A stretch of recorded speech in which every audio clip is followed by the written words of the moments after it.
Hi masters, for you మీకోసం ఛానల్కి స్వాగతం సుస్వాగతం. ముందుగా మన జగద్గురువైన బ్రహ్మర్షి పితామహ పత్రిజీ గారికి, మన గురుమాతకి నా ఆత్మ ప్రణామాలు మాస్టర్స్.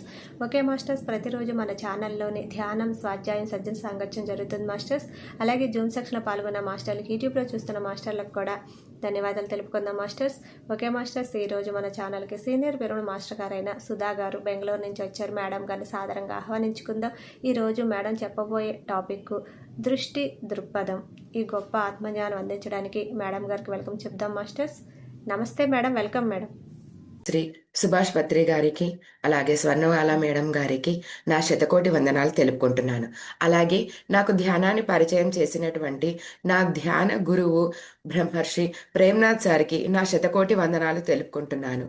అలాగే నేను ఈ ఆధ్యాత్మికంగా ఎదుగుతూ ఉండడానికి కారణమైనటువంటి నా గురువులు, నా ఆత్మీయులు, నా తల్లిదండ్రులు, నా కుటుంబము, వారందరికీ కూడాను నా శతకోటి వందనాలు తెలుపుకుంటున్నాను మాస్టర్స్.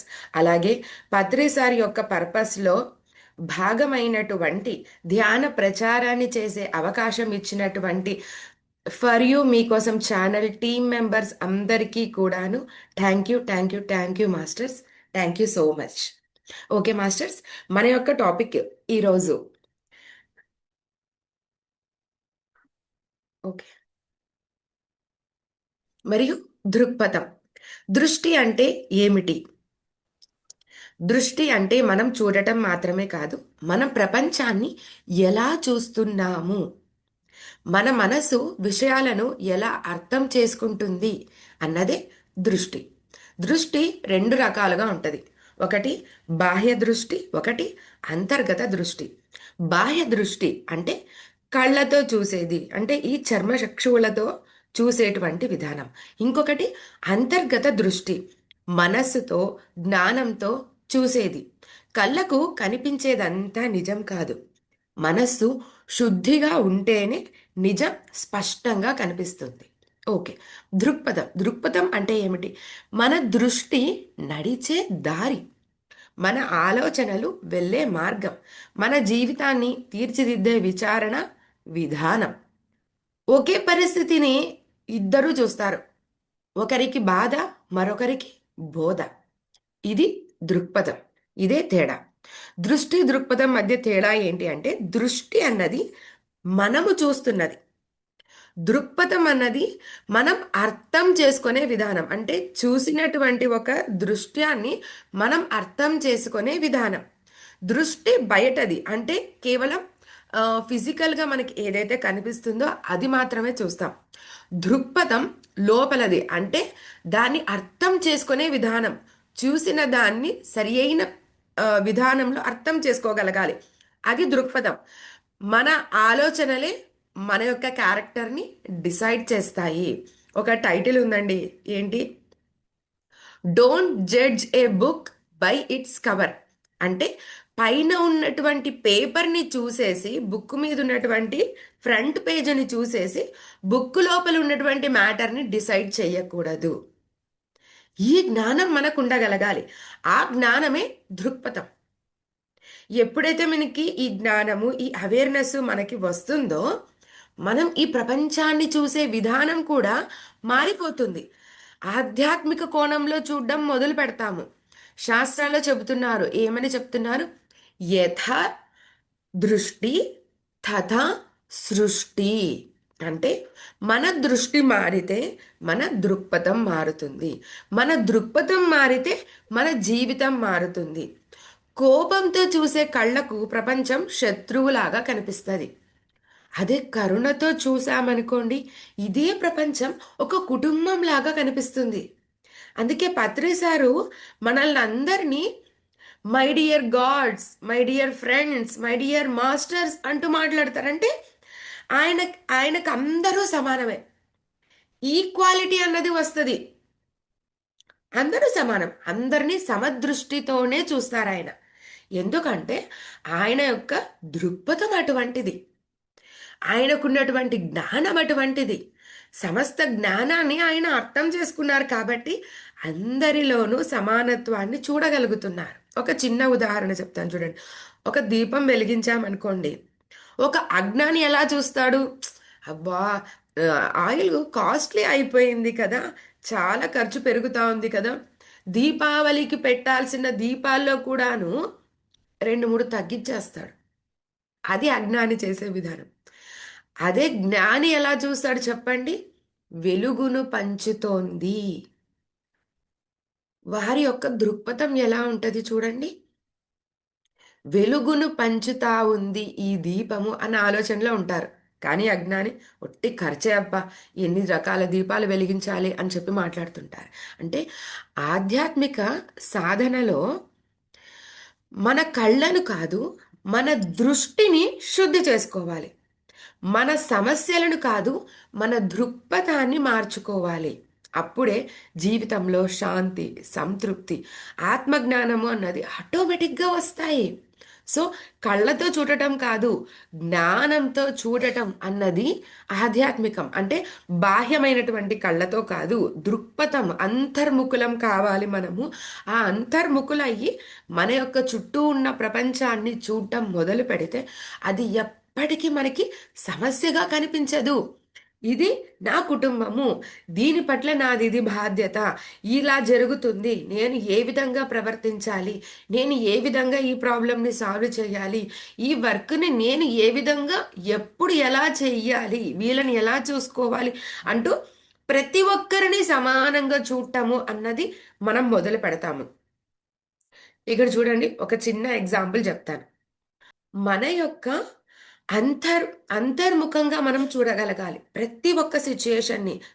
అప్పుడు మన సమస్యలు సమస్యలుగా అనిపించవు. వీటిని ఒక ఛాలెంజ్గా తీసుకొని దీనికి నా నైపుణ్యాన్ని జోడించి ఎలా రిజాల్వ్ చేద్దాము, అటువంటి ఆలోచనలు, సృజనాత్మకత అన్నది పెరుగుతుంది. ఆ సృజనాత్మకత బయటికి తీయడమే మన కర్మ. అంటే మన యొక్క చర్య, మనం ఈ భూమి మీదకి మనం తీసుకొచ్చినటువంటి ఒక వర్క్. ఇక్కడ ఒక పురాణంలో ఎగ్జాంపుల్స్ చెప్తాను మాస్టర్స్. హనుమంతుడు, హనుమంతుణ్ణి ఒక గొప్ప యోగిగా రాముడు చూడగలిగాడు. అంత పెద్ద వర్క్ను అలాట్ సార్. కానీ రావణాసుడి దృష్టి ఏంటి? ఆయన కోతిని చూశాడు, అందుకే తోకకి మంట పెట్టాడు. ఏం చేశాడు? మొత్తం లంకనే కాల్చేశాడు. ఒట్టి సింపుల్ లంక నాది, ఆహా, స్వర్ణ లంక, స్వర్ణ లంకని కాల్ చేశాడు. అంటే ఇక్కడ మన దృష్టి ఫిజికలైజ్ దగ్గరే ఆగిపోతోంది. కౌరవులు కృష్ణుడిలో ఒక రాజకీయవేత్తని చూశారు, ఒక టాలెంటెడ్ ఇంటెలిజెంట్ పర్సన్, ఏదైనా చెయ్యగలడు, అటువంటి దృష్టితోటే చూశారు. కానీ పాండవులు అతన్ని ఒక యోగిలాగా, ఒక దేవుడిలాగా, ఒక భగవంతుడిలాగా చూశారు. ఆయన మా తరఫున నిలబడితే చాలు, ధర్మం గెలిచినట్టే. మరి కృష్ణుడు ఎవరికి సపోర్ట్ చేశారు చెప్పండి? ఎవరైతే అతనిలో భగవంతుణ్ణి చూశారో, ఎవరైతే ధర్మం పట్ల నిలబడ్డారో వారికి కృష్ణుడు సపోర్ట్ చేశాడు. కౌరవులను సపోర్ట్ చేయలేకపోయాడు. ఎందుకు? వారి దృష్టి సరి అయినది కాదు. అధర్మం కోసము శ్రమ చేస్తున్నారు. ఎప్పుడైతే మీకు ఒక ఫెయిల్యూర్ అన్నది వస్తా ఉంది అంటే రెండు అర్థం చేసుకోవాలండి. నువ్వు ఏ ఇంటెన్షన్తో ఈ వర్క్ చేస్తున్నావు, దీనివల్ల ఇతరులకు హాని జరుగుతుందా, నాకు హాని జరుగుతుందా, నా కుటుంబానికి హాని జరుగుతుందా, నా సొసైటీకి హాని జరుగుతుందా అని గమనించి మనం వర్క్ను మొదలు పెట్టాలి. అది చెయ్యని రోజు, ఎప్పుడైతే ఇంటెన్షన్ సరిగ్గా లేదో, నువ్వు ఖచ్చితంగా ఫెయిల్యూర్ని సాధిస్తావు. ఇప్పుడు ఎడిసన్ ఉన్నాడండి, బల్బ్ కనిపెట్టాడు. ఆయన స్టార్ట్ చేయగానే సక్సెస్ అయిందా? లేదు. 1000 సార్ల తర్వాత, 1000 సార్లు ఫెయిల్యూర్ చూసిన తర్వాతనే ఆయన బల్బును కనిపెట్టగలిగాడు. ఆయన యొక్క ముఖ్య ఉద్దేశం ఏమిటి? ఈ ప్రపంచానికి వెలుగునందించాలి. హాని చేయడానికా? సూర్యుని నుంచి దూరం అవ్వడం కోసం ఆయన కనిపెట్టాడా? కాదు. సూర్యుని లేని క్షణంలో కూడాను నువ్వు వెలుగుతో నీ కార్యాలను నువ్వు చేయగలగాలి, యూనివర్సల్ వర్క్ చేయగలగాలి అన్న ఉద్దేశంతో ఆయన కనిపెట్టాడు. ఎన్ని ఫెయిల్యూర్స్ వచ్చినా సరే ఆయన దాన్ని కనిపెట్టాలి అని డిసైడ్ అయ్యాడు, చేశారు. అది ఒక ఛాలెంజ్. అది ఆయనకి కష్టం కాదు, ఇష్టం. ఎప్పుడైతే మనము చేయాల్సిన కార్యం పట్ల సరి అయిన దృక్పథం, సరి అయినటువంటి ఆలోచన, సరి అయినటువంటి ఉద్దేశము ఉంటుందో నువ్వు దాన్ని కరెక్ట్గా సక్సెస్ సాధించగలవు. అది కష్టం అనిపించదు, ఇష్టంగా ఇంకా ఇంకా ఆడతాం. ఒక గేమ్ డౌన్లోడ్ చేసామనుకోండి, ఈజీగా ఉంటుంది, ఫస్ట్ ఆడతాం, ఆ తర్వాత హార్డ్ అవుతుంది, మానేస్తామా? లేదు. ఆ లెవెల్ క్రాస్ చేసే వరకు మనం అలాగే అలాగే పోరాడతాం. అది కష్టమా? కాదు, ఇష్టంతో గేమ్ ఆడుతున్నాం మనం, అంతే కదా. ఇష్టంతో ఏదైతే సాధిస్తామో అది మనకి ఎప్పుడు కష్టం అనిపించదు. ఆ ఇష్టత అన్నది మనలో పెరగాలి. ప్రతి ఒక్క దాని పట్ల మన యొక్క దృష్టి మారాలి. ఇది ఎలా మారుతుంది? జ్ఞానం, అవేర్నెస్. జ్ఞానాగ్ని దగ్ధ కర్మాణం. జ్ఞానాన్ని పెంచుకోగలగాలి. జ్ఞానం పెంచుకోవాలంటే బుక్కులు చదవాలి. బుక్కులు చదువుతూనే ఉంటాం, ఎన్నిసార్లు బుక్కుని చూస్తూనే ఉంటాము, పేజెస్ పేజెస్ తిప్పుతూనే ఉంటాం, కానీ దాని లోపల ఉన్నటువంటి సారాంశం మన బుర్రలోకి వెళ్ళనే వెళ్ళదు. ఎందుకు వెళ్ళదు? సరే, ఇప్పుడు ఇన్ని చెప్తున్నాము, జూమ్ సెషన్స్ ఇంతమంది అటెండ్ అవుతా ఉన్నారు. నేను చెప్తున్నటువంటి పాయింట్ ఇప్పటి వరకు మీరు పుట్టినప్పటి నుంచి ఎవరు చెప్పలేదా? అందరూ చెప్పారు. భారతం చెప్పారు, భాగవతం చెప్పారు, అన్ని పురాణాల గురించి చెప్పారు, గరుడ పురాణం గురించి చెప్పారు. రకరకాలైనటువంటి ప్రతి ఒక్కరూ ప్రతి చుట్టూ మన చుట్టూ ఎంతమంది ఉన్నారో అందరూ చెప్పగలుగుతున్నారు. కానీ ఇక్కడ లోపించింది ఏంటో తెలుసా? వాళ్ళు చెబుతున్నప్పుడు దృష్టి అక్కడ పెట్టావు కానీ నీ యొక్క ఆలోచన సరిలేదు. వారు ఎందుకు చెప్తున్నారు, మన మంచి కోసం చెప్తున్నారు అన్నటువంటి జ్ఞానం మీకు లేదు, ఫోకస్ లేదు. Body present, mind absent. Teachers చెప్పారు, పేరెంట్స్ చెప్పారు, మన ఆత్మీయులు, మన సొంత వాళ్ళు ప్రతి ఒక్కరూ చెబుతూనే ఉన్నారు. ఎక్కడికి వెళ్ళినా అందరికి జ్ఞానబోధే చేస్తుంటారు. ఎవరు వదిలారు చెప్పండి? దొరికితే చాలు చెబుతూనే ఉంటారు. మరి ఎందుకు మనకు అర్థం కావట్లేదు? ఏమిటి ప్రాబ్లము? పత్రిసారి ఎన్నో బుక్కులు చదివేశారంటే ఆ సారాంశాన్ని కలిపి మనకి చెప్పేస్తా ఉన్నారు. కానీ మనం ఎన్ని గంటలు ధ్యానం చేస్తున్నాము, కానీ మన ప్రాబ్లమ్స్ సాల్వ్ కావట్లేదు. మేడం, ధ్యానం చేసే కర్మలు పటాపంచలు అయిపోతాయంటారు, మరి ఎందుకండి మాకి రిజాల్వ్ కావట్లేదు ప్రాబ్లమ్స్? దృష్టి.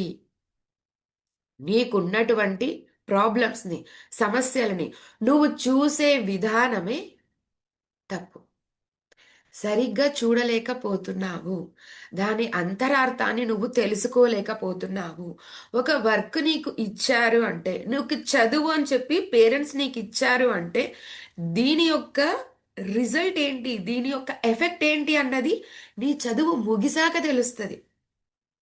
నువ్వు ఒక కార్యం చేశాక, ఒక జాబ్, ఒక బిజినెస్, ఏదైనా చేశాక తెలుస్తుంది. అబ్బా, నేను ఆ రోజు చదివినటువంటిది, ఆ రోజు చదివిన ఫార్ములా నాకు ఈరోజు ఉపయోగపడింది. విత్తు వేసిన వెంటనే చెట్టు అయ్యి పండ్లు ఇమ్మీడియట్గా రావండి. ఇది మ్యాగీ ఇన్స్టాంట్ కాదు, టైం పడుతుంది, ఎంతో పేషెన్స్ కావాలి. అలాగే నీకంటూ ఒక సమస్య ఇచ్చారు అంటే అది ఎందుకోసము అన్న విధానము నీకు ఇప్పుడే చెప్తే, రే నువ్వు చదువురా, నీకు ఇంత పెద్ద జాబ్ వస్తుంది, నీకు ఇంత పెద్ద శాలరీ వస్తుంది, నువ్వు అది చేసేయచ్చు, ఇది చేయొచ్చు, ఇలాంటి అమ్మాయి దొరుకుతుంది, నువ్వు ఇలా ఉండొచ్చు, ఇలా ఉండొచ్చు, ఇవన్నీ చెప్తామండి పిల్లలకి? చెప్పాం. అంటే ఇక్కడ ఒక ఏజ్ అన్నది కావాలా, ఇక్కడ ఏజ్ ఫ్యాక్టర్ ఉంది, అంటే వారికి ఇంకా అంతటువంటి జ్ఞానం లేదు. జ్ఞానం వచ్చేదాకా నేను నీకు చదువు అందించను అంటే కుదురుతుందా? 18 ఏండ్ల వరకు ప్రతి ఒక్కరూ సాధన చెయ్యాలి, విద్యను అభ్యసించాలి. 18 ఏండ్ల తర్వాత ఈ భూమి కోసము, ఈ ప్రపంచం కోసము, ఈ యూనివర్స్ కోసము వర్క్ చేయడం మొదలు పెట్టాలి. సో కేవలం సాధన మాత్రమే చెయ్యాలి. ప్రతి ఒక్క సమస్యకి పరిష్కారం తెలిసిపోతే లాభం లేదు. ప్రతి ఒక్క సమస్యని పరిష్కరించిన తర్వాత వచ్చేటువంటి రిజల్ట్ ఏమి అనేది తెలిసిందనుకోండి, రవితేజ చెప్పినట్టు లైఫ్లో కిక్కు దొబ్బేస్తుంది. ఇష్టమే కలగదు మీకు. అది వచ్చింది, దాన్ని చెయ్యాలి. సినిమాకి వెళ్తున్నారు, క్లైమాక్స్ తెలిసిపోయింది అనుకోండి, సినిమా చూడగలరా చెప్పండి? చూడలేం కదా. ట్రైలర్లో క్లైమాక్స్ చూపించేస్తారా? క్లైమాక్స్ ఇలా ఉంటుంది రండి సినిమాకి అని చెప్తారా? లేదు కదా. ఇటువంటి ఒక సమస్య వచ్చింది, దాన్ని ఎలా ఎదుర్కొంటున్నాడు హీరో అని ట్రైలర్లో మీకు ఒక సస్పెన్స్ పెట్టేసి ఒక థ్రిల్లర్ లాగా చూపిస్తే అప్పుడు మనం థియేటర్స్కి వెళ్తాం. ఇది కూడా అంతే. సమస్య అనేది మనకి ముందుకు వచ్చింది, ఫస్ట్ ఒక సమస్య వచ్చిందంటే అది ట్రైలర్ మాత్రమే. నువ్వు దాన్ని ఎదుర్కొంటే నెక్స్ట్ యూనివర్స్ ఇంకో పెద్ద వర్క్ ఇస్తుంది. ఇక్కడ ఇంత బాగా చేశాడు కదా, నీకు ఈ వర్క్ ఇస్తే నువ్వు ఖచ్చితంగా చేయగలవు. చిన్న చిన్న సమస్యలనిచ్చి నీలో ఉన్న నైపుణ్యతని పెంచి నీ యొక్క నిద్రాణమై ఉన్నటువంటి ఒక వ్యవస్థని మేల్కొల్పబడడం జరుగుతుంది ఒక చిన్న చిన్న సమస్యల ద్వారా. మీరు ఇప్పుడు అకాడమిక్స్లో చదువుతున్నది అదే. అక్కడ వచ్చేటువంటి పెద్ద ప్రాబ్లమ్స్కి మీరు ఇక్కడ చిన్న చిన్న ప్రాబ్లమ్స్గా నేర్చుకుంటూ వెళ్తారు. 5th స్టాండర్డ్లో కొన్ని నేర్చుకుంటారు, 6th స్టాండర్డ్లో కొన్ని నేర్చుకుంటారు, 7thలో కొంచెం నేర్చుకుంటారు.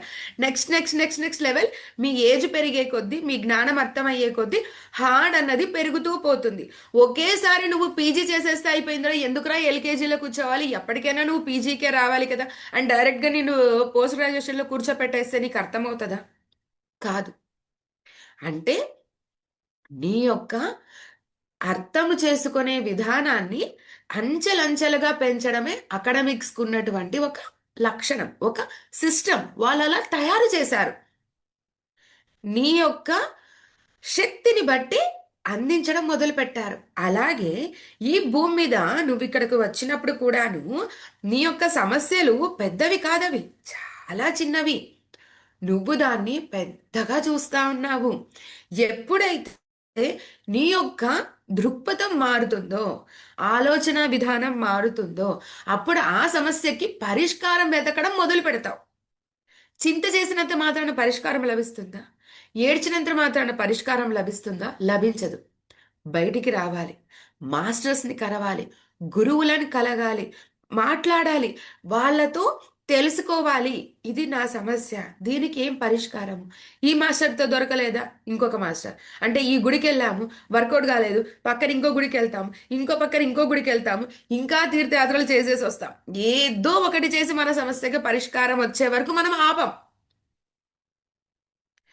ఇది కూడా అలాగే ఉండాలి. మనం ఎప్పుడూ కూడాను మన యొక్క దృష్టి ఇక్కడితోటి ఆగిపోకూడదు, పెంచుకోవాలి. భీమనేని వంశీకరణ్ గారు చెప్తారు, ఒక గురువు దొరికితే నీ ముందర నిలబడితే పీల్చి పిప్పి చేసేయాల అంట. అంటే ప్రశ్నలు అడిగి అడిగి అడిగి అడిగి మొత్తం వాళ్ళు నేర్చుకున్న జ్ఞానం మొత్తం అలా తీసేసుకొనేసేయాల. మళ్ళీ ఇంకో గురువు దగ్గరికి వెళ్ళు, మళ్ళీ తెలుసుకో, ఇంకా జ్ఞానం తీసుకో, ఇంకా జ్ఞానం తీసుకో.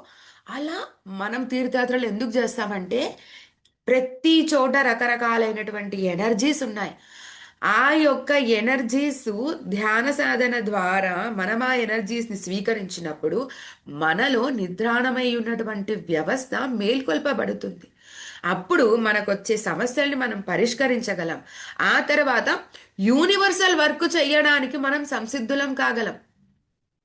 ఇప్పుడు పత్రిసారే ఉన్నారు, ఆయన ఒక యూనివర్సల్ వర్క్ తీసుకోగలిగారు అంటే ఆయన ఆల్రెడీ కొన్ని జన్మల్లో రకరకాలైనటువంటి సాధనలు, ఆ సమస్యలకి పరిష్కారాలు, తన యొక్క సృజనాత్మకతో వాటిని రిజాల్వ్ చేయడము చేసుకున్నారు, ఆ జ్ఞానాన్ని నింపుకున్నారు. అందుకే ఈ జన్మలో యూనివర్సల్ వర్క్, అంత పెద్ద యూనివర్సల్ వర్క్కి ఆయన్ని సెలెక్ట్ చేసుకున్నారు.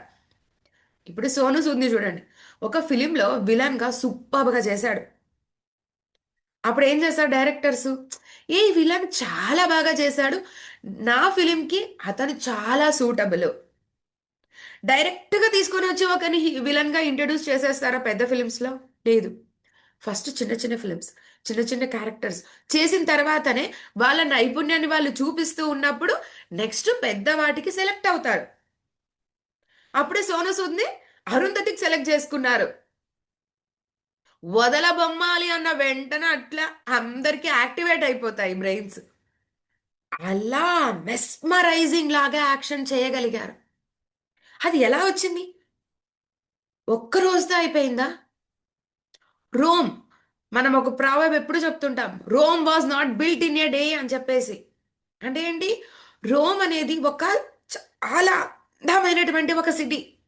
ఒక్క రోజులో ఓవర్ నైట్లో నిర్మించారా? కాదు. చాలా టైం దానికోసం స్పెండ్ చేశారు. ఆ తర్వాతే అంత అందంగా తయారయ్యింది. అలాగే మన యొక్క జన్మ కూడా అటువంటిదే. రకరకాలైనటువంటి సమస్యలు అనుకుంటున్నాము, కాదు, అది రకరకాలైనటువంటి ఛాలెంజెస్, వర్క్స్ నీ ముందర నీకు ఇచ్చారు. నీ యొక్క నైపుణ్యంతో దాన్ని నువ్వు ఎంత అందంగా సమస్యల్ని పరిష్కరిస్తున్నావు, ఎంత చైతన్యంతో నువ్వు ఆ సమస్యల్ని పరిష్కరిస్తున్నావు. సమస్యలు పరిష్కరించడము అనంగానే మనకు వచ్చేటువంటి ఒకే ఒక్క థాట్ ఏంటి అంటే గిన, తప్పు చేసైనా సరే, చెడు చేసైనా సరే, హాని చేసైనా సరే, ఈ సమస్యని పరిష్కరించి నేను బాగవ్వాలి. ఇదే ప్రతి ఒక్కరు చేస్తున్నటువంటి మిస్టేక్. ఈ మిస్టేక్ ఇంకా ఇంకా అడిషన్ అయిపోతాయి. అంటే ఏదైతే మన సంచిత కర్మ ఉందో దానిలో కొంచెం కర్మని తీసుకొని ప్రారబ్ధ కర్మ అని చెప్పేసి మనం ఈ జన్మ తీసుకుంటున్నాము. ఆ ప్రారబ్ధ కర్మని, ఆ కర్మని పటాపంచలు చేసుకోవాలి, ఆ ప్రాబ్లమ్స్ని రిజాల్వ్ చేసుకోవాలి. ఆ ప్రాబ్లమ్స్ని, తప్పు చేసింది నేనే, అది పాపంగా అంటింది, ఆ పాపానికి పరిష్కారం చెయ్యడాలి అని చెప్పేది ప్రయత్నం చేయకుండగా పరిష్కారంకి పాపాన్ని క్లియర్ చేసుకొని ఒక ఉద్దేశం మారిపోయి ఇంకా ఎక్కువ పాపాలు చేసి ఈ ప్రాబ్లమ్స్ సాల్వ్ చేసుకోవాలనుకుంటున్నాం. పాపాన్ని క్లియర్ చేయడానికి కొత్త పాపాలు చేస్తున్నాం. అప్పుడు ఈ పాపానికి పరిష్కారం కాదండి మనం చేస్తున్నది. సంచిత కర్మకు ఇంకొక కొత్త కర్మని యాడ్ చేస్తున్నాం. మీరు ఒక బ్యాంక్లో లోన్ తీసుకున్నారు, 10 లక్షలు లోన్ తీసుకున్నారు, అది సంచిత కర్మ అనుకోండి. ప్రారబ్ధ కర్మ అంటే ఒక జన్మలో నువ్వు 10,000తో ఈఎంఐ కట్టాలి నువ్వు. అంటే ఒక నెల, ఒక జన్మ 10,000 మాత్రమే నువ్వు తీర్చేది ఉంటుంది. ఆ 10,000 తీర్చడం మానేసి నువ్వు ఇంకో కొత్త అప్పు చేసావు, ఇంకో 2 లక్షలు అప్పు చేసావు. అప్పుడు ఈఎంఐ ఎంత కట్టాలి నువ్వు? ఇంకో 2,000 కట్టాలి. అంటే 10,000 ప్లస్ 2,000, 12,000 నువ్వు ఈ జన్మలో ఈ నెలలో కడుతున్నావు, ఇంక్రీజ్ చేసుకున్నావు. ఇంకా ఇంకా నువ్వు లోన్ తీసుకునే కొద్దీ అది ప్రాబ్లం అవుతుంది. అంటే పాపాన్ని క్లియర్ చేసుకునే దానికి నువ్వు కొత్త పాపాలు చేస్తే అది అడిషన్ అవుతుంది. 2 లక్షలు ఏదైతే తీసుకున్నావో మళ్ళీ సంచిత కర్మ అంటే 10 లక్షలకి యాడ్ అయ్యి నువ్వు 12 లక్షల పాపం పెరిగిపోద్ది. ఇక్కడ తరగదు కదా. అంటే ఇక్కడ నీకు రావాల్సినటువంటి అవేర్నెస్ ఏంటి అంటే ప్రాబ్లమ్స్ని పరిష్కరించుకోవాలి. నీకు ఇచ్చినటువంటి ఛాలెంజ్ని, నీకు ఇచ్చినటువంటి వర్క్ని నువ్వు పరిష్కరించాలి, రిజాల్వ్ చేయాలి. దానికి ఒక కొత్త ఫార్ములా నువ్వు కనిపెట్టాలి. ఆ ఫార్ములా అప్లై చేసి దాన్ని రిజాల్వ్ చేయగలగాలి. కానీ దానివల్ల ఇంకొకరికి హాని జరగకూడదు, నీకి హాని జరగకూడదు. ఆ యొక్క దృక్పథం మనకి అర్థం కావాలి. ఆ ఆలోచన విధం మనలో పెరగాలి. అది ఎలా జరుగుతుంది? అంతర్శుద్ధి, శుద్ధీకరణ. మనస్సుని శుద్ధి చేసుకోవాలి. మనస్సు శుద్ధి ఎలా చేసుకోవాలండి? విమ్ లిక్విడ్ వేసేస్తే శుద్ధి అయిపోతుందా? కాదు. సరే, తీర్థయాత్రలకు వెళ్ళి ఈ శరీరాన్ని 10 సార్లు మునకలు వేసి వచ్చేస్తే శుద్ధీకరణ అవుతుందా? అవ్వదు. ధ్యాన సాధన ద్వారా మాత్రమే శుద్ధీకరణ జరుగుతుంది. పత్రి సార్ మనకి చెప్పిందే అదే. దేహ శుద్ధి కోసము పరితపించద్దు, ఆత్మశుద్ధి కోసము ప్రయత్నం చెయ్యి. ఆత్మశుద్ధి ఎలా జరుగుతుంది? ధ్యాన సాధన ద్వారా. ఎప్పుడైతే మనం ధ్యానంలో కూర్చుంటామో, ఎప్పుడైతే మనము అంతర్గతంగా కనెక్ట్ అవుతామో, ఎప్పుడైతే మన లోపలికి మనం ప్రయాణం చేస్తామో, మన యొక్క అంతర్గత శక్తులు ఎప్పుడైతే మేల్కొల్పబడతాయో అప్పుడు వాటిని ఇక్కడ అప్లై చేయడం మొదలు పెడతాము. ఎప్పుడైతే నువ్వు ప్రయత్న లోపం లేకుండగా ఒక ప్రయత్నం అన్నది చెయ్యగలుగుతావో ఆటోమేటిక్గా దాని రెజల్యూషన్ అన్నది క్రియేట్ అవుతుంది. నేచర్ కూడా నీకు హెల్ప్ చేయడం మొదలు పెడుతుంది. ఏదైనా సరే ఇష్టపూర్వకంగా మొదలు పెట్టామనుకోండి, ఐడియాస్ వస్తాయి, క్రియేటివ్ థాట్స్ వస్తాయి. ఇప్పుడు భగీరథుడు, భగీరథ ప్రయత్నం అని చెప్పేసి మనం తెలుగు సబ్జెక్ట్లో చదువుకున్నాం. గంగా నదిని భూమి మీదకి తీసుకుని వచ్చాడు ఆయన. ఎందుకు అంత శ్రమ ఎందుకు చేశాడు? చూసే వాళ్ళకి అంటే అజ్ఞానులకి అది కేవలం నీరు, ఒక నది, పారే నది, వాటిని నీళ్లు తాగి నేను గలుగుతాను అంతే ఆలోచిస్తారు. కానీ ఒక జ్ఞాని మన పాపాలు కడిగేయడానికి, మన కర్మలు పటాపంచలు చేయడానికి, మనలో ఉన్న మలినాలన్నిటినీ తొలగించడానికి అక్కడ ఆకాశం నుంచి వచ్చినటువంటి ఒక జీవనది, ఒక గంగా నది, ఒక దేవనది అనేటువంటి ఒక దృష్టితో చూస్తారు. దాన్ని ఎప్పుడు పుణ్య పుణ్య నదిగా స్వీకరిస్తారు, పుణ్యజలం అంటారు. దేనికి పుణ్యాచన చెయ్యాలన్నా గంగా నది నీరే ఉపయోగిస్తారు. అది జ్ఞానికి ఉన్నటువంటి దృష్టి. అదే అజ్ఞాని కేవలం తాగడానికి నీరు అనే దృష్టితోటే చూస్తాడు. ఈ యొక్క దృక్పథం మారాలి. ఒకసారి శబరి దగ్గరికి రాముడు లక్ష్మణుడు సీతను వెతుక్కుంటూ వచ్చినప్పుడు శబరిని కలుస్తారు. శబరి పళ్ళు ఇవ్వడానికి కొరికి అది తీయగా ఉందా లేదా అని చూసి రాముడికి ఇస్తూ ఉంటది. రాముడు అలాగే తింటూ ఉంటాడు. లక్ష్మణుడికి జిగుప్సగా అనిపిస్తుంది అనమాట. అంటాడు రాముడితో, అన్నయ్య ఏం నువ్వు చేస్తున్నది? ఆవిడ తిని ఇస్తా ఉంటే దాన్ని మీరు స్వీకరిస్తా ఉన్నారు. ఆవిడని అటువంటి దృష్టితో చూడద్దు. నా దృష్టిలో ఆవిడ నా కన్న తల్లి, ప్రేమతో భక్తితో నాకి సమర్పిస్తా ఉంది, అది మాత్రమే కనిపిస్తుంది అని అంటాడు. అప్పుడు లక్ష్మణునికి దృష్టి మారుతుంది. ఇది అజ్ఞానంలో నుంచి జ్ఞానంలోకి వచ్చే విధానం. ఈ ప్రపంచంలోని మనకు కనిపించే ప్రతి ఒక్క సమస్య, మనకు వచ్చినటువంటి సమస్యలన్నిటినీ కూడాను చూసే విధానం మారాలి. అది ఎప్పుడు మారుతుంది? అజ్ఞానంలో నుంచి నువ్వు జ్ఞానంలోకి రావాలి. ఈ జ్ఞానం ఎలా వస్తుంది? ఎన్నిసార్లు బుక్ చూసినా మనకి అర్థం కావట్లేదు. ఎందుకు అర్థం కావట్లేదు? మనం చదువుతున్నాము కానీ, బోర్డు మీద రాసింది చూస్తున్నాము కానీ, మైండ్ అక్కడ పెట్టట్లేదు మనము. ఫోకస్ లేదు, ధ్యాస పెట్టట్లేదు.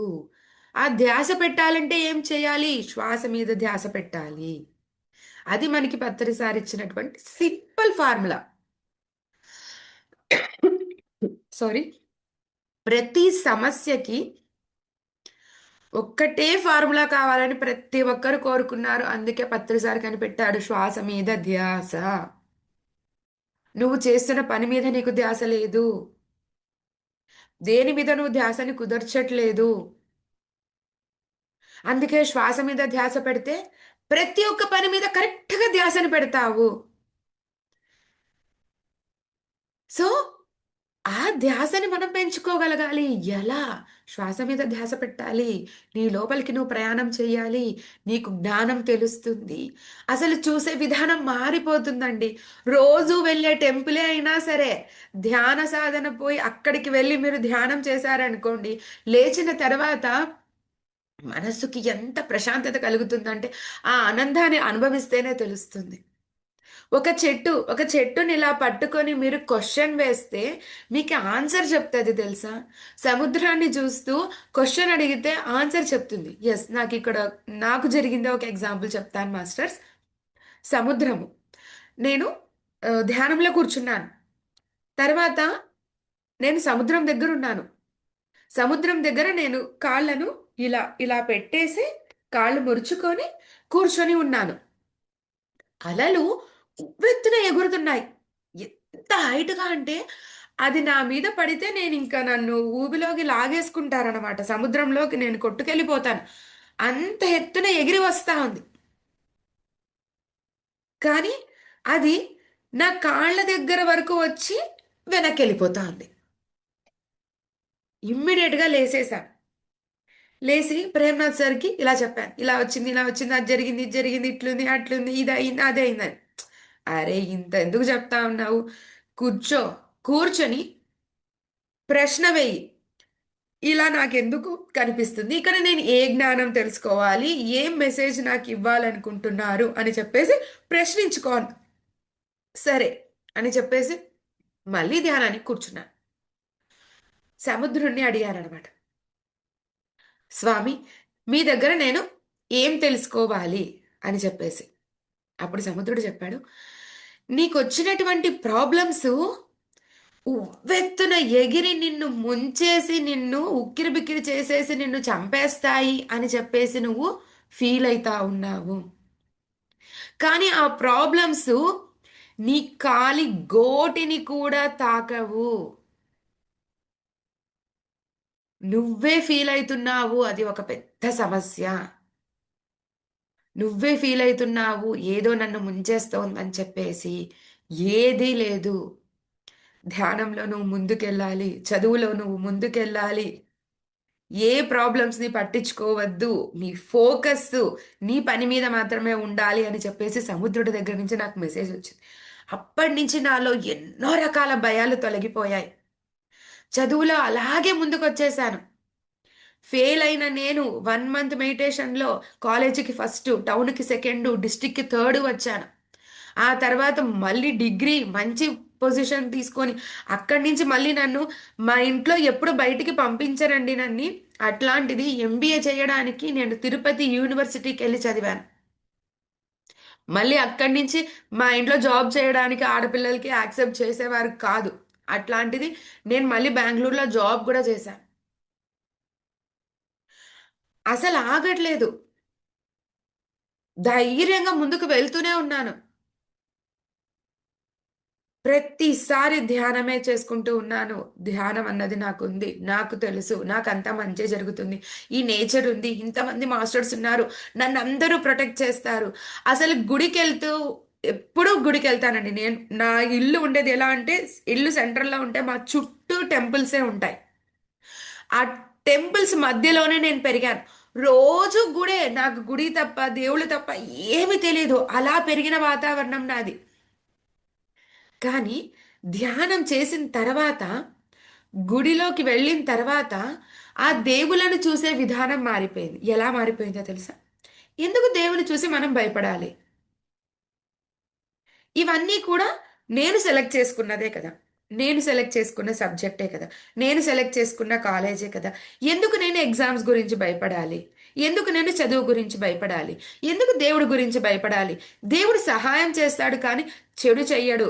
మా ఫాదర్ ఎప్పుడు అలాగే చెప్పారు. ఎవ్వరు వాళ్ళు చేసిన తప్పులకి, సమస్యలకి కారణమవుతారే కానీ, దేవుడు ఎప్పుడు ఎవరికీ ఏ కష్టము కలిగించడు. దేవుడున్నది సహాయం చెయ్యడానికే. మీ యొక్క శక్తిని పెంచడానికే అని. సో, అప్పటినుంచి ఇంకా అప్పుడు నేను చిన్న ఏజ్ అంటే ఇంటర్మీడియేట్ డిగ్రీ చదివేదాన్ని. సో, టెంపుల్స్‌లో ఏ దేవుడైతే ఉంటాడో, ఆ దేవుడు నాకు ఫ్రెండు. ఆయన నాకు పరిచయస్తుడు. సో, నేను ఒక ఫ్రెండ్‌తో కలిసినప్పుడు ఎంత ఆనందంగా, ఎంత ప్రశాంతంగా ఉంటాను. ఏదైనా సమస్య ఉన్నా వాళ్ళతో చెప్పుకోగలుగుతాను. మనస్ఫూర్తిగా ఆహ్, ఆహ్, పలికేస్తాను. అంటే ఇలా ఉంది నా సమస్య అని చెప్పి నేను డిస్కషన్ చేస్తాను. సో, వాళ్ళ నుంచి ఏదో ఒక సమస్యకు పరిష్కారం రాకపోయినా ఒక నెమ్మది అన్నది, ఒక సమాధానం అన్నది, ఒక అనుభవం, ఒక ఆనందం అన్నది కలుగుతుంది. అలా దేవుణ్ణి చూడడం మొదలు పెట్టాను. దేవుడు నాకు ఫ్రెండ్ అని చెప్పేసి వాళ్ళతో నా నా డిస్కషన్ మొదలు పెట్టేదాన్ని. నాకు ఇది సమస్య, ఇది క్వశ్చన్, ఇది ఆన్సర్, దీనికి ఈ పాయింట్ అర్థం కాలేదు, ఇక్కడ ఈ ఫార్ములా ఎలా అప్లై చేయాలి, ఇలా దేవుడితోటే డిస్కషన్స్ మొదలు పెట్టాను. దేవుడితో ఫ్రెండ్షిప్ చేయడం మొదలు పెట్టాను. గుడి ముందర నుంచి వెళ్ళేటప్పుడు ఖచ్చితంగా దేవుని మొక్కాలి, లేకపోతే ఏమైపోతుందా అని అనేవారు. అవును, ఖచ్చితంగా. ఇప్పుడు నా ఫ్రెండే ఉన్నారనుకోండి. ఆ ఫ్రెండ్ ఇంటి ముందర నుంచి వెళ్తూ ఉన్నప్పుడు నేను పలకరించకుండగా పోతే ఖచ్చితంగా బాధపడతారు కదా! సో, మరి దేవుడు కూడాను నేను పలకరించకుండగా పోతే గిన బాధపడతాడు కదా! ఒక తెలిసిన మనిషితో నాకొక హెల్ప్ కావాలని చెప్పి అడిగాను. వాళ్ళ ఇంటి ముందర నుంచి పోతూ ఉన్నప్పుడు నేను మళ్ళీ వెళ్ళి ఇంకొకసారి గుర్తు చేద్దాము. నాదిది సమస్య ఉంది కదా! నేను చెప్పాను కదా! మీరు నాకిది చేస్తామన్నారు హెల్పు అని చెప్పేసి గుర్తు చేయాలనుకుంటాం కదా! మరప్పుడు అదే దారిలో వెళ్తున్నప్పుడు ఆ టెంపుల్ దగ్గర నేను హెల్ప్ కోరుకున్నాను కదా స్వామిని. సో, నేను పోయి ఇంకొకసారి గుర్తు చేయాలి కదా! స్వామి నేను మొన్న ఓ పరిష్కారం కావాలని చెప్పేసి ఒక లిస్ట్ మీకొక డాక్యుమెంట్ ఇచ్చాను గదా! మరి దాన్ని మీరు రిజాల్వ్ చేశారా లేదా? అంటే నా యొక్క దృక్పథం అన్నది మారిపోయింది. ఆలోచనా విధానం మారిపోయింది. దేవుడిని చూసే విధానం మారిపోయింది. ఖచ్చితంగా దేవుడు సహాయమే చేస్తాడు గానీ ఖచ్చితంగా మనకి ఎటువంటి పరిస్థితిలోని ఇబ్బంది పెట్టడు. అంటే ఫ్రెండ్లీగా చూడ్డం మొదలుపెట్టాక భయాలు తగ్గిపోయాయి. పరిష్కారాలు వచ్చేసాయి. పరిష్కరించడం మొదలైపోయింది. ఓకే. ఒక సమస్యొస్తే ఇలా పరిష్కరించాలా? దాన్నే రిపీటెడ్‌గా దానిలో ఇంకా నెక్స్ట్ లెవెల్ పెరుగుతూ పోయింది. ఒక పిల్లవాడికండి ముందు మనము రామ, రామ, రామ అని రెండక్షరాల పదాలతో మొదలు పెట్టిస్తాం. ఆ తర్వాత శ్లోకాలు, ఆ తర్వాత మంత్రాలు, ఆ తర్వాత జపాలు, ఆ తర్వాత వ్రతాలు, నోములు, యజ్ఞాలు, యాగాలు, గుడి చుట్టూ రోజు తిరగమని చెప్తాం. రోజు ఖచ్చితంగా దైనందిన జీవితంలో ఇది మీ డ్యూటీ అని చెప్పేసి వాళ్ళకి అలవాటు చేపిస్తాం. ఆ అలవాటు చేసుకున్న తర్వాత రోజు గుడికెళ్తాడు. ఎప్పుడైతే 20 ఇయర్స్ లాగా 25 ఇయర్స్ దాకా వస్తదో, ఉద్యోగము అన్నది వచ్చేస్తది. అప్పుడేం జేస్తాడు? రోజు 20 ప్రదక్షిణలేసేవాడు 10 ప్రదక్షిణలే జేస్తాడు. వర్క్‌లో లోడ్ పెరుగుద్ది. 10 వేస్తున్న ప్రదక్షిణాలు 5కొచ్చేస్తాయి. మళ్ళీ లోడ్ పెరుగుద్ది. ఏవో ఒకటి ఇంట్లో వర్క్సు, బయట వర్క్స్ ఉంటాయి గదా! తర్వాత 3 ప్రదక్షిణలే ఏస్తాడు. ఆ తర్వాత ఒక్క ప్రదక్షిణే ఏస్తాడు. మళ్ళీ లోడ్ పెరిగే కొద్దీ గుడి ముందరకొచ్చి ఊరికే నమస్కారం పెట్టేస్తాడు. మళ్ళీ లోడ్ పెరిగే కొద్దీ ఇంట్లో ఉన్న దేవుడికి మాత్రమే నమస్కారం పెడతాడు. మళ్ళీ లోడ్ పెరిగే కొద్దీ జీవుడే దేవుడు, నేనే దేవుడిని అన్న విషయాన్ని తెలుసుకుంటాడు. ఇది తెలుసుకొని ఈ రియలైజేషన్ వచ్చే టైంకి వాడికి 60 ఏండ్లొచ్చుంటాయి. అందుకే ధ్యానం చేసేవాళ్ళు 60 ఏండ్ల తర్వాత కదా నువ్వు ధ్యానం చేయాల్సింది. ఇప్పుడెందుకు నీకి? సన్యాసం తీసుకుంటున్నావా? అని అంటారు. 60 ఏండ్లు వచ్చిన తర్వాత నీకి రియలైజేషన్ వచ్చిన తర్వాత నువ్వు ఏం వర్క్ చేస్తావు? వర్క్ నుంచి రిటైర్మెంట్. పిల్లలు పెద్దగా అయిపోయి వాళ్ళు ఉద్యోగాలు చేసి వాళ్ళ పెళ్ళిళ్ళు అయిపోయి వాళ్ళు కాపురాలు చేసుకుంటూ ఉంటారు. భార్య ఏమో రెస్ట్ తీసుకునేలాగా ఉంటది. ఎందుకంటే పిల్లలే అన్ని పనులు చూసుకుంటూ ఉంటారు. ఇంటికి యజమానేమో కొడుకులైపోయి ఉంటారు. ఈయనేమో రిటైర్మెంట్ అయి ఉంటారు. జీతమేమో ఫుల్‌గా రాదు. కొంచెమే వస్తూ ఉంటుంది. సో, ఇన్‌సెక్యూరిటీ ఫీలింగ్ స్టార్ట్ అయిపోతుంది. అబ్బో! నేను ఇటువంటి తప్పు చేశానే ఈ టైంలో. ఈ టైంలో ఇలా చేయాల్సుండింది. ఇలా చేయకుండా ఉండాల్సింది. ఇని రియలైజేషన్ అయింది. ఈ రియలైజేషన్ అయినటువంటి ఈ జ్ఞానాన్ని ఇప్పుడు ఆయన చేతిలో ఏ కార్యము చేయడానికి లేదు. సో, దీన్ని తన కుటుంబానికి ఇవ్వాలనుకున్నాడు. తన పిల్లలకి ఇవ్వాలనుకుంటాడు ఆ జ్ఞానాన్ని. ఒరేయ్! ఇటువంటి తప్పు ఇది చేయొద్దండిరా. ఒరేయ్! ఇటువంటి డెసిషన్ తీసుకోవద్దండిరా. ఇలా చేయకండి. ఇలా ఉండండి. ఇలా ఉండండి. అర్రే! నీకు రిటైర్మెంట్ అయిపోయినావు గదా! ఊరికే కృష్ణారామ అంటూ దేవుని ఇంట్లో కూర్చోకుండగా ఎందుకు ప్రతి విషయంలోనూ తలదూరుస్తావు అని అంటారు. చిన్నబుచ్చుకుంటాడు. అందుకే పత్రి సార్ చెప్తున్నారు, ఈ జన్మలోనే మొత్తం చేసేయండిరా కార్యాలు, పెండింగ్ పెట్టుకోవద్దండి, మోక్షం ఈ జన్మలోనే రావాలి, ఈ జన్మలోనే వచ్చేయాలంటే ఎప్పుడు 60 ఏళ్ల తర్వాత నువ్వు ధ్యానం చేస్తే అప్పుడు జ్ఞానం వస్తే లాభం లేదు. చిన్నప్పటి నుంచే 2 ఇయర్స్ పిల్లలుగా అయిన తర్వాత ఇమ్మీడియట్ గా వాళ్ళు ధ్యానంలోకి రావాలి. మనం ప్రాపంచిక ఆ, కార్యాలను ఆధ్యాత్మికతను జోడించే చేస్తేనే సక్సెస్ సాధిస్తాము. ఈ యూనివర్స్ కూడా సుభిక్షంగా ఉండగలుగుతుంది. ఇది మనకి పత్రిసారు ఇవ్వాలి అని అనుకున్నటువంటి ఒక జ్ఞానం అండి. ఇది ప్రతిసారి చెప్తూనే ఉన్నారు. చెప్పింది అర్థం చేసుకోగలగాలి అంటే ఫోకస్ కావాలి, ఫోకస్ కావాలి అంటే శ్వాస మీద ధ్యాస పెట్టాలి. ఎప్పుడైతే శ్వాస మీద ధ్యాస పెడతామో నువ్వు చేసే పని మీద ధ్యాస పెడతావు, ఆధ్యాత్మికంగా నువ్వు ఎదుగుతావు. ఎప్పుడైతే ఈ ఆధ్యాత్మికతని ఈ ప్రాపంచిక విషయాలను జోడిస్తావో నువ్వు ఏ కార్యాన్నైనా చెయ్యగలవు.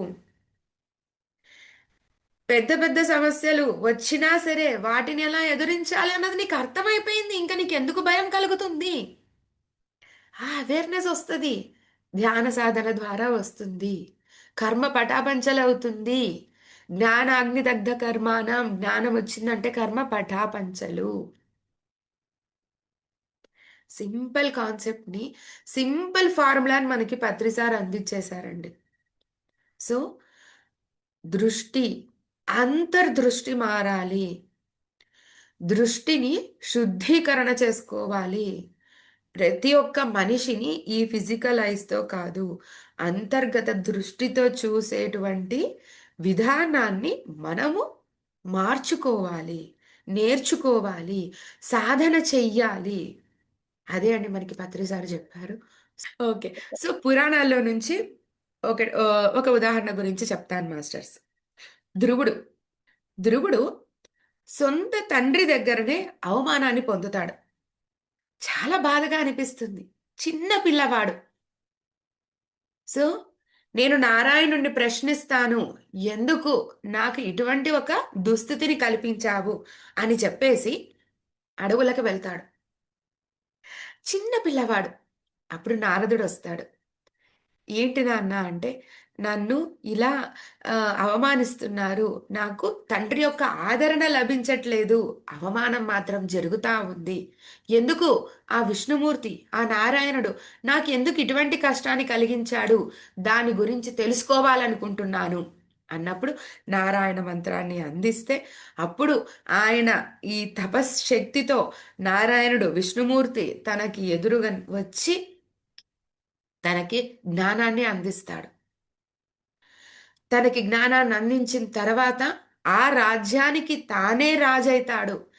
ఎంత బ్రహ్మాండంగా, ఎంతటి అవేర్నెస్తో ఆ రాజ్యాన్ని పరిపాలిస్తాడు అంటే, దేవతలకి ఆయన పట్ల ఇష్టత కలిగి ఆయనకి నారాయణుడు ఇమ్మోర్టల్ అంటే చిరంజీవత్వాన్ని అందించి ధ్రువ నక్షత్రంగా నువ్వు వెలగాలి అని చెప్పేసి ఒక నక్షత్రానిగా ఆయన్ని తయారు చేశారు.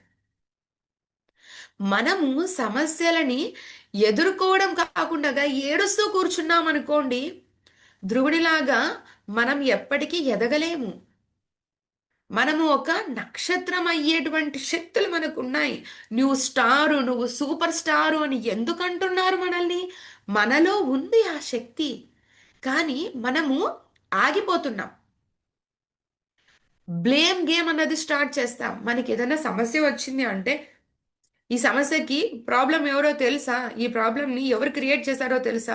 నా పేరెంట్స్, మా టీచర్స్, మా సిస్టర్, మా బ్రదర్, మా నైబర్స్, మా రిలేటివ్స్, మా బాస్, మా ఎంప్లాయీస్, ఇలా ప్రతి ఒక్కటి వేరొకరికి మీద బ్లేమ్ చెయ్యడము అన్నది మనం అలవాటు చేసేసుకున్నాం. అంతేగాని దానికి పరిష్కారాన్ని వెతకాలి అనేటువంటి స్థిమితమైనటువంటి మనస్థితి మనకు లేదు.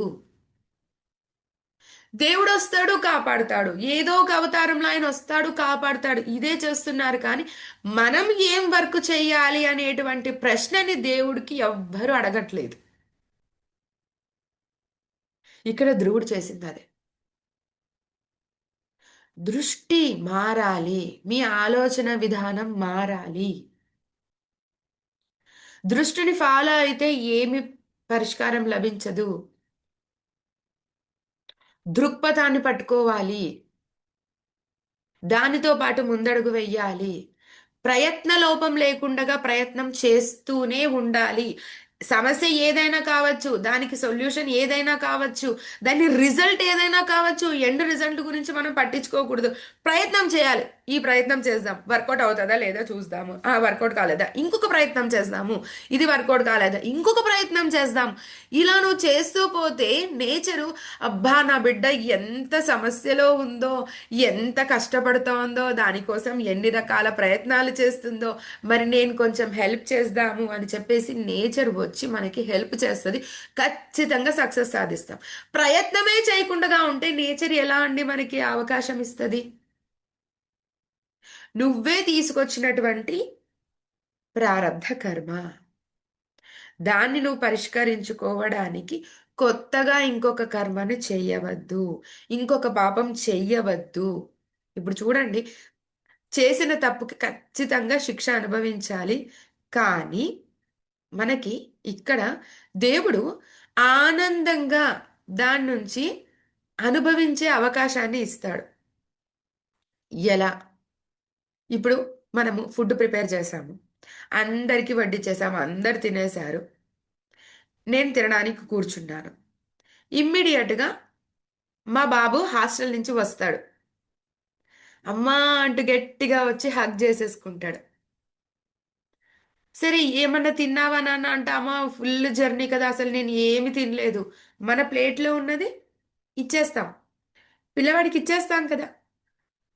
ఇక్కడ నా కర్మ ఏముంది అంటే, వేరే వాడి నోటి దగ్గర ఉన్నటువంటి ఫుడ్ని నేను లాగేసుకున్నా. ఆ కర్మకి నేను ఖచ్చితంగా పరిష్కారం ఏమిటి? నా చేతికి, నా నోటి దగ్గరకు వచ్చినటువంటి ఫుడ్ వెళ్ళిపోవాలి. అది ఎలా వెళ్ళిపోయింది? బాధపడుతూ లాగా వెళ్ళిపోయిందా? వేరేవాడు వచ్చి లాక్కుంటే ఖచ్చితంగా నువ్వు బాధపడతావు. అదే నీ సొంత పిల్లవాడే వచ్చి తీసుకున్నాడు అనుకోండి, నువ్వే ఇచ్చేసావనుకోండి, అది ఆనందమే కదా. అంటే సమస్యకి ఖచ్చితంగా నువ్వు పాపం చేసిన దానికి అనుభవించాలి, కానీ ఆనందంగా అనుభవించేటువంటి అవకాశాన్ని ఇచ్చారు. నువ్వు బట్టలు ఉతకాలి, రోజు రోజు బట్టలు ఉతకాలి, నేను నా జన్మే ఇట్లాంటిది, ఎందుకన్నా నేను ఆడ జన్మ తీసుకున్నాను అని రోజు ఏడుస్తాం. అదొక వాషింగ్ మెషిన్ ఇప్పించేసామనుకోండి, అలా బట్టలు ఉతకడం అయిపోతుంది కదా. అంటే ఆనందంగా ఆ కర్మని క్లియర్ చేసుకునే పద్ధతి.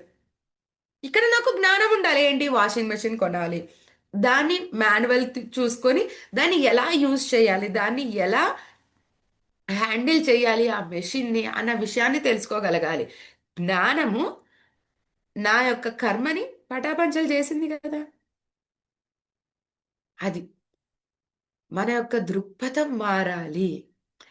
ఆలోచనల్ని ఆచరణలోకి తీసుకురాగలగాలి. మనం ఆలోచిస్తాం కానీ అక్కడే ఆగిపోతున్నాం. ఆ ఆలోచన వచ్చింది, ఒక క్రియేటివ్ ఐడియా వచ్చింది, దాన్ని మనము ప్రయత్న లోపం లేకుండా అప్లై చేసేసేయాలి. అది చెయ్యకుండా మనం ఆగిపోతున్నాము. అలా ఆగిపోకూడదు. ఇక్కడ ధ్రువుడైనా సరే అదే చేశాడు. తను వెతికాడు, ప్రయత్నం కోసం వెతికాడు. నారాయణుడు కనిపిస్తాడో లేదో కూడా తెలీదు. చిన్న పిల్లవాడు, వాడికి ఏమీ తెలీదు. నారాయణుని వెతుక్కుంటూ పోతాడు. నేను ప్రశ్నిస్తా, నా సమస్యకి పరిష్కారం దొరికే తీరాలి. ప్రహ్లాదుడండి, ప్రతి ఒక్కరిలోనూ దేవుడున్నాడు, ప్రతి ఒక్కరిలోనూ దేవుడున్నాడు. వాళ్ళ తండ్రి అడుగుతాడు, నేనే దేవుణ్ణి, నువ్వు నన్నే కొలవాలి, మీ హరిని కాదు అని అంటే, హా నువ్వే దేవుడివి నాన్న, అందరిలోనూ దేవుడున్నాడు, అప్పుడు నీలో కూడా దేవుడున్నాడు కదా. నువ్వు ఇన్నిసార్లు హరి లేవు, హరి ఎక్కడ, హరి ఎక్కడ, హరి ఆడలేడు, హరినేనే హరినేనే అని మీరే ఒక 10 సార్లు, గంటకు ఒక 10 సార్లు హరి హరి హరి అని పలుకుతా ఉన్నారు. మరి హరి అని నామాన్ని ఉచ్చరించిన వాళ్ళు కూడా దేవుడితో సమానమే కదా. మరి ఇప్పుడు నువ్వు తండ్రివి, నీలోనూ దేవుడున్నాడు, నువ్వు కూడా దేవుడే నాన్న నాకు నువ్వు అని అంటాడు. చిన్న పిల్లవాడు, ఎలా ఉంటది చూడండి జ్ఞానం.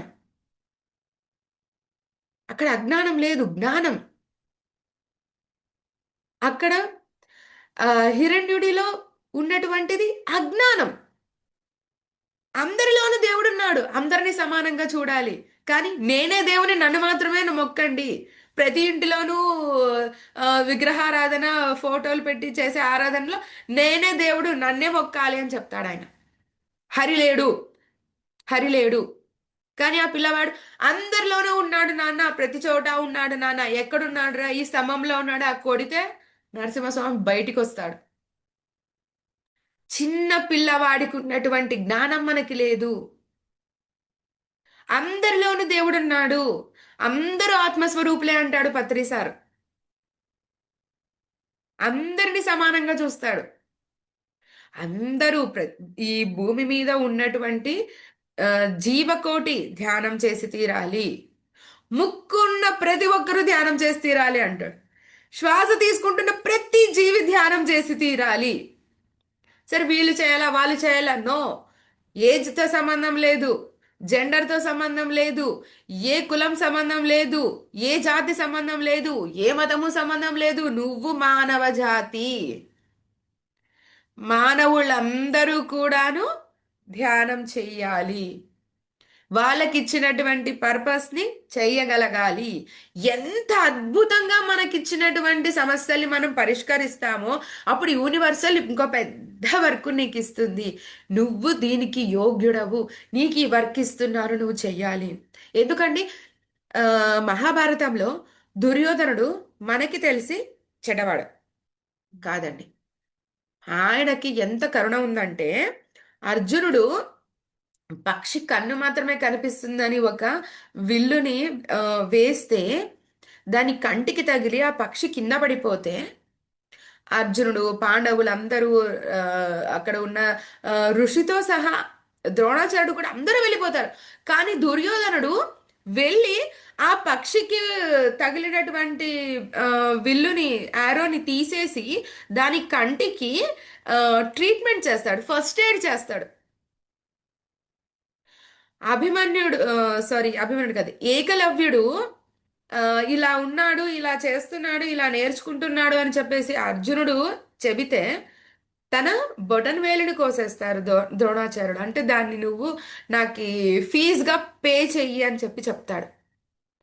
అప్పుడు ఖండించినటువంటిది ఎవరంటే దుర్యోధనుడు. ఒక మనిషిని నువ్వు ఏ విధంగా తన వేలిని కట్ చేసి ఇచ్చేయమని చెప్తావు? ఇది తప్పు కదా. సో ఈ విధమైనటువంటి కరుణ కలిగి ఉన్నాడు. కానీ ఇక్కడ జరిగింది ఏంటి అంటే, ఆ దుర్యోధనుడు ఎప్పుడైతే ఈ పాండవుల పట్ల కాస్త ఆ, కోపం కొంచెం చూపిస్తాడో, ఎప్పుడైతే ఇక్కడ వెళ్ళారు, ద్రౌపది నవ్వింది, ఇలా కోపం ఎప్పుడైతే కలుగుతుందో అప్పుడు శకుని ఎంటర్ అయ్యి దానికి ఇంకొంచెం మిక్స్ మసాలా వేసేసి వాని బాగా పోక్ చేసేసి ఫుల్గా రెచ్చగొట్టేస్తాడు. ఎప్పుడైతే తను క్రోధితుడవుతాడో, ఎప్పుడైతే తన పట్ల ఒక ఆవేశం అన్నది పెరుగుతాదో ఇమ్మీడియట్గా నేచరు దుర్యోధనుణ్ణి అధర్మానికి హెడ్గా పెట్టేస్తారు. ఎలా అయితే సోను సూద్ విలన్ లో క్యారెక్టర్ మంచిగా చేశాడో ఇమ్మీడియట్ గా తీసుకెళ్లి అరుంధతిలో పెద్ద క్యారెక్టర్ అతనికి ఇచ్చేశారు. అలా నేచర్ చూస్ చేసుకుంటది. నువ్వు చేస్తున్న కార్యాలను బట్టి నిన్ను ఒక వర్క్ అలాట్ చేస్తుంది. నువ్వు మంచి కార్యాలు చేస్తే మంచి క్యారెక్టర్కి సెలెక్ట్ చేసుకుంటారు.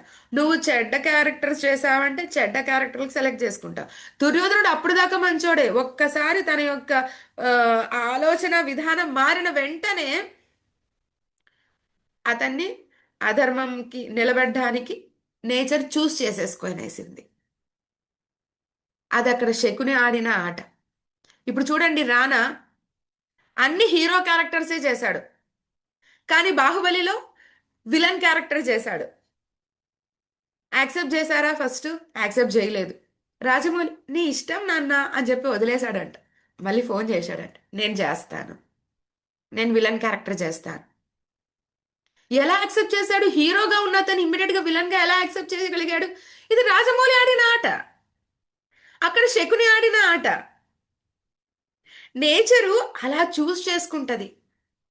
అందుకే నీకు చెడు ఎదురైనా సరే దానిని మంచి ఆలోచన చూడగలిగితే నీలో మంచి థాట్సే రిలీజ్ అవుతాయి. నువ్వు మంచి కార్యాలే చేస్తావు. తెలిసి తెలియక కూడాను ఎప్పుడన్నా తప్పు పొరపాట్లు జరిగేది ఉన్నా కూడాను ఆపేస్తుంది నిన్ను చెడు చేయకుండా నేచర్. నిన్ను మళ్ళీ మంచి దారిలోకి పంపిస్తుంది. దెబ్బ కొట్టో తోసేసో ఏదో ఒకటి చేసి నిన్ను తీసుకెళ్ళి మళ్ళీ మంచి దారిలో పడేస్తుంది. ఆ పొరపాట్లను అర్థం చేసుకుని ఓ నేను తప్పు చేశాను ఆ విధంగా చేయకుండా ఉండాల్సింది కదా, ఇమ్మీడియట్ గా రియాక్షన్ అన్నది రావాలి. ఆ అవేర్నెస్ మనకి రావాలి. ఆ అవేర్నెస్ వచ్చిన రోజు నువ్వు తప్పు చేయవు. ఎందుకంటే సన్ ఆఫ్ సత్యమూర్తి ఫిలిం తీసుకోండి. ప్రకాష్ రాజ్ ఎలా ఉంటాడు? ఒకడు వచ్చి మా అమ్మ హాస్పిటల్లో ఉంది డబ్బులు కావాలని అడిగితే కూడా డబ్బులు ఇస్తాడు. ఎందుకు డబ్బులు ఇచ్చావు? అతను ఖచ్చితంగా తాగడానికే తీసుకున్నాడు కదా అంటే, ఏమో ఏదో ఒక రోజు నిజంగానే వాళ్ళ తల్లికి ప్రాబ్లం వచ్చిందనుకో, మనం డబ్బులు ఇవ్వకపోతే ఆవిడకి ఏమన్నా అయితే ఎలా? సో అటువంటి ఆలోచన కలిగి ఉన్నాడు ప్రకాష్ రాజ్. మరి అతని యొక్క మంచి గుణాన్ని మంచోడు మా నాన్న అని చెప్పడం కోసము అల్లు అర్జును రాంగ్ వేలో తన తండ్రి పేరుని నిలబెట్టాలనుకుంటాడు. ఏం చేస్తుంది చూడండి నేచరు, తీసుకుపోయి డైరెక్ట్ గా విలన్ ముందర నిలబెట్టేస్తుంది. అంటే తనని తప్పు చేయనివ్వదు. నేచర్ ఇక్కడ తనని తప్పు చేయనివ్వదు. ఎందుకంటే వాళ్ళ నాన్న మార్గం మంచిది. మంచి మార్గంలోనే మళ్ళీ అతనికి మంచి పేరు రావాలి, కానీ చెడు మార్గంలో అతని పేరు నిలబట్టాలి అని అనుకోవడం తప్పు. ఆయన అక్కడ లేకపోయినా కూడాను ఆయన యొక్క మంచితనం నిలబెట్టేలాగానే అక్కడ సిచ్యువేషన్స్ క్రియేట్ అవుతాయి.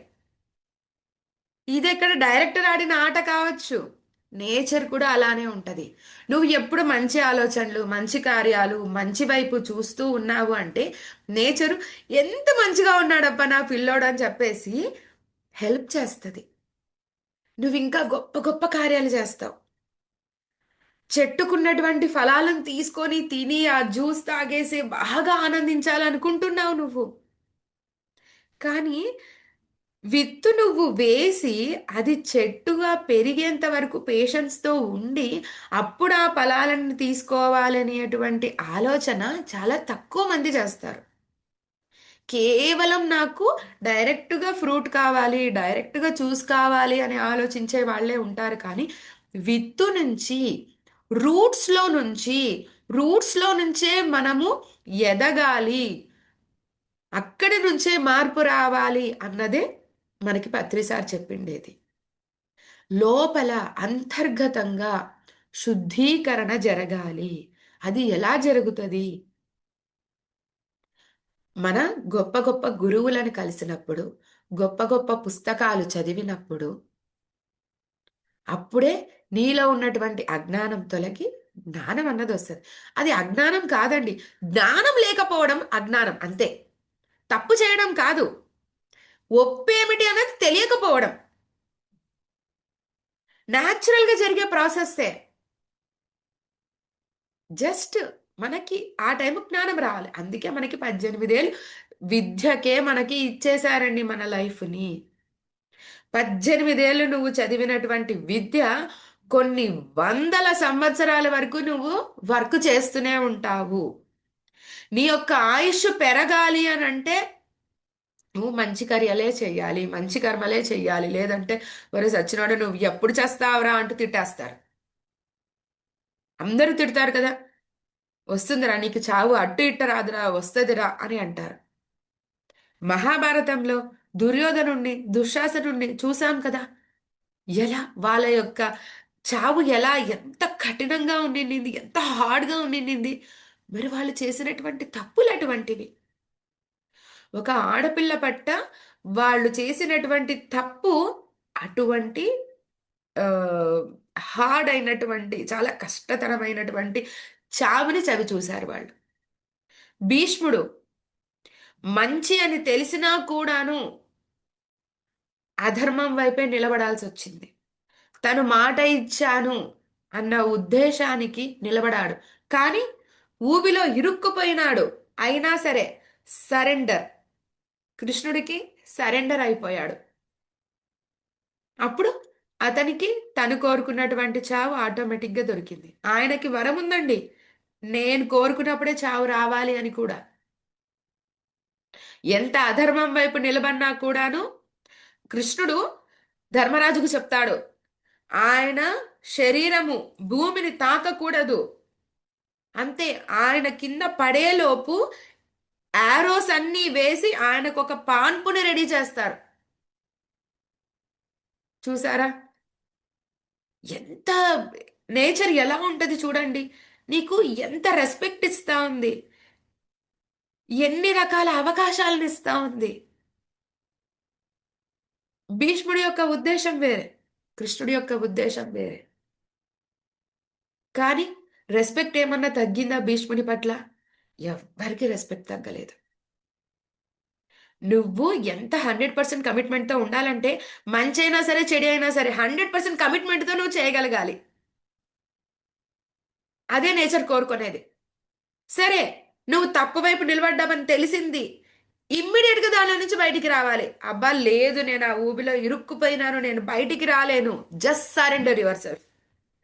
మాస్టర్స్, నేచర్, యూనివర్స్, నేను సరెండర్ అవుతున్నాను, యాక్సెప్ట్ చేస్తున్నాను, నేను ఇటువంటి తప్పు చేశాను, దీని నుంచి నన్ను బయటికి తీసుకురండి. ఈ పని చేయడం నేను ఆపలేను.